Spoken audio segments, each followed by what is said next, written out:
Muy buenos días, jóvenes del octavo año básico. Soy su profesor Alexis Salamanca y desde acá, desde el Colegio Unidad, le damos una calurosa bienvenida a esta nueva clase de historia. En el día de hoy vamos a analizar nuestro actual o nuestra historia del proceso de independencia de nuestro país.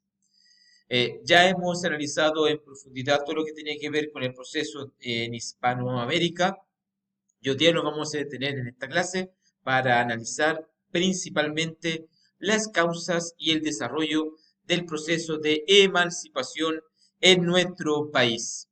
Esperando que estén todos bien en sus casas y recordando que este sería ya casi el último contenido que será evaluado para la última prueba que vamos a tener, creo yo, en la segunda semana o la tercera semana de diciembre.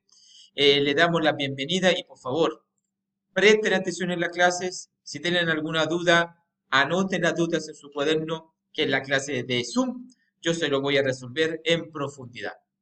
Sin más, vamos con el proceso de independencia de Chile. En nuestro país, el proceso de independencia se va a iniciar en 1810, con la formación de la primera Junta de Gobierno, y va a finalizar con la firma del Acta de Independencia en febrero de 1812, exactamente el 12 de febrero, para que ustedes comprendan, jóvenes, que en realidad la independencia no nace o no se firma el 18 de septiembre, sino que se firma un 12 de febrero de 1812, durante el gobierno de O'Higgins, aunque el conflicto bélico se va a extender unos años más. ¿Ya? Por ello, tradicionalmente se ha considerado que este periodo de la independencia también se va a extender hasta fines del gobierno de O'Higgins en 1823. Ahí debería decir 1823. Ya, jóvenes, así, si ustedes se pueden dar cuenta, el periodo transcurre casi de 13 años en este proceso de independencia nacional. Ahora vamos a ver, resumidas cuentas, cuáles son los factores o causas de este proceso en nuestro país, pero que en realidad engloba todas las causas que ya hemos analizado en la clase anterior. Pero lo único que les pido es que lo enfoquemos en la realidad nacional. Veamos entonces estas causas o factores. Algunos de estos factores de este proceso que obviamente van a favorecer más rápidamente la independencia de nuestro país van a ser el descontento criollo.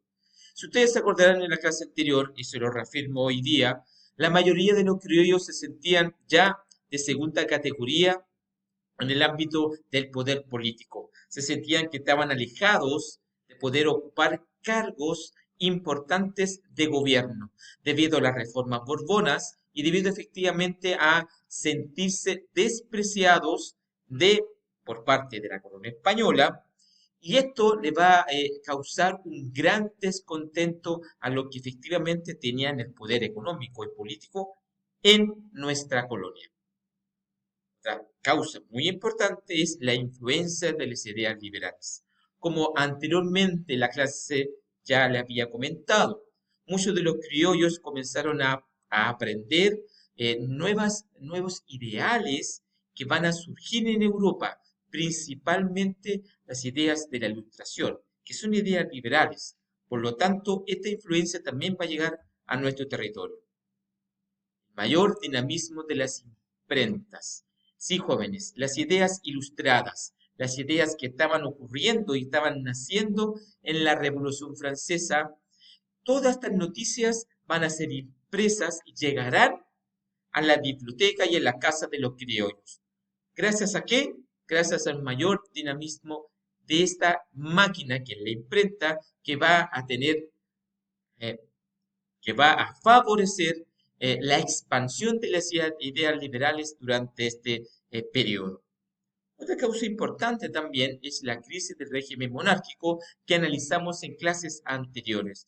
Recuerden que debido a las influencias de la corona inglesa, a la piratería, a la crisis económica, va a surgir acá una grave crisis del reino español, que solamente va a poder ser solucionado gracias a las reformas borbónicas. Pero la crisis ya estaba establecida dentro y obviamente jóvenes, la causa más importante, aparte de la que yo comenté, tiene que ver con la detención de Fernando VII en 1808 por parte de Napoleón Bonaparte, que también entra en crisis por el poder político.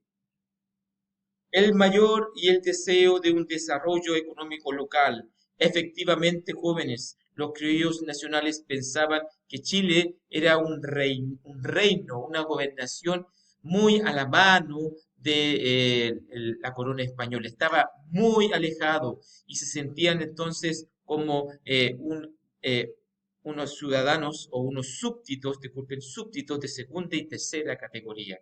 Por lo tanto, su desarrollo económico también era inferior. Por lo tanto, el deseo del criollo de convertirse en una potencia económica estaba ahí. Por último, la relación que forjaron algunos criollos chilenos con otros americanos, con quienes planearon y llevaron a cabo los distintos procesos independentistas en la región.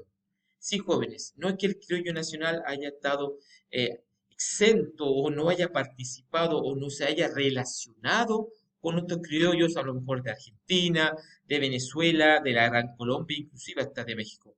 Sí, había una estrecha relación y estas ideas se van a juntar, se van a fortalecer y van a permitir la elaboración de este proceso de independencia que van a hacer en América durante este periodo y que los criollos nacionales también van a aportar al respecto. ¿Ya? Veamos entonces la periodización tradicional de este proceso de independencia de Chile, que yo sé que es un tema que a lo mejor ustedes ya han visto en años anteriores, es un tema que se da principalmente en sexto básico y que es un tema que ya se ha visto, se ha dicho mucho. En el día de hoy vamos a analizar entonces este periodo, que son tres, que ya conocen, empezando con la llamada Patria Vieja, que va de 1810 a 1814. Y esta comienza cuando el Cabildo Abierto de Santiago, el 18 de septiembre de 1810, resuelve formar una junta de gobierno que va a jurar fidelidad al rey Fernando VII, que, les recuerdo, estaba capturado por Napoleón Bonaparte en España. A partir de esta convocación se va a decidir realizar una asamblea o convocar a elecciones, escuchen bien, a elecciones para la formación de un Congreso Nacional, en la que estuviesen representadas las provincias de todo el reino o de todo el país. Sí, jóvenes, el cabildo fue formado en Santiago, pero no tenía injerencia en las demás ciudades. Por lo tanto, se invitó y se convocó a elecciones para que todas las regiones o ciudades pudiesen llevar un representante a este Congreso y de esa manera decidir ahí qué se iba a realizar. Entiendan, jóvenes, la Junta Nacional de Gobierno juró fidelidad al rey Fernando VII. No se hablaba de independencia en este tipo de organización. Cuando se inaugura el Congreso en 1811, este se va a dividir en dos bandos. Uno de los moderados, que eran más calmados en el ámbito de formar un gobierno estable, siguiendo, ¿verdad?, las ideas de que hay que jurarle fidelidad a Fernando VII, pero además había otro grupo exaltado que pensaba que la mejor manera para poder llegar a controlar o poder terminar con los prejuicios contra, contra los criollos para poder aumentar el desarrollo económico de nuestro país, había que separarse de España, del reino español. Y ellos eran los exaltados. Estos exaltados buscaban profundizar el proceso autonomista, es decir, el proceso emancipador. Y en 1811, estos disolvieron el Congreso mediante una intervención militar, dejando al gobierno bajo el control de José Miguel Carrera, quien tomó medidas que implicaban una mayor autonomía. ¿Cuáles eran estas medidas principalmente? La formación de nuevos símbolos patrios jóvenes, una nueva bandera, un nuevo escudo, la formación de un ejército con emblemas nacionales, con colores patrios, también la creación de un diario netamente chileno y otras medidas más como la Biblioteca Nacional, como la creación de un Instituto Nacional para la Educación de los Jóvenes, es decir, medidas que van a llevar a lo largo a convertir a Chile en una nación o en un reino autónomo. Estas medidas van a alertar a las autoridades del Virreinato del Perú, que recuerden que era la que estaba dominando Chile en este periodo, y van a decidir enviar fuerzas militares para restaurar el poder real, comenzando así el proceso de la guerra entre 1814, la guerra de independencia, entre 1813, disculpen jóvenes, y 1814. En 1814, el 1 y 2 de octubre, se va a desarrollar el desastre de Rancagua, lo que va a provocar la caída del ejército patriota. Recuerden, aquí estamos hablando de patriotas y realistas. Luego de sucesivas expediciones realistas, en 1814, los españoles lograron reimponer el dominio imperial, inaugurando el periodo que se conoce como la Reconquista, entre 1814 y 1817. Estos anularon todas las reformas realizadas por los patriotas que yo había comentado. Mayor libertad económica, ¿verdad? Mayor injerencia en las políticas de gobernaciones en nuestro país, entre otras más. Y se les reprimió fuertemente, por lo que va a profundizar el deseo de independencia entre la población. Esto de reprimir a la población fue algo que va a motivar que la mayoría de la gente pensara que era mejor la independencia antes que la represión que existía en ese momento. Importantes fueron las maniobras realizadas por Manuel Rodríguez, José Miguel Neira y distintos grupos sociales, los cuales de manera infiltrada y clandestina se relacionaban con las fuerzas patriotas que se habían congregado en Argentina para formar el Ejército Libertador de los Andes, apoyado por José de San Martín y obviamente por Bernardo O'Higgins. Todas estas fuerzas van a ayudar a que efectivamente se apropie y efectivamente en nuestro país todos estén preparados para que llegue esta fuerza, este ejército libertador, para sacar a Chile de la opresión española. Naciendo de esta manera la etapa denominada de Patria Nueva. En 1817, el ejército libertador venció a las fuerzas realistas de Chile en la batalla de Chacabuco. Y O'Higgins, proclamado director supremo, firmó el acta de independencia el 12 de febrero de 1818. Y con este acto, de una u otra manera, se consolida el proceso de independencia en nuestro país. En estos años se va a consolidar la independencia en gran parte de las colonias americanas.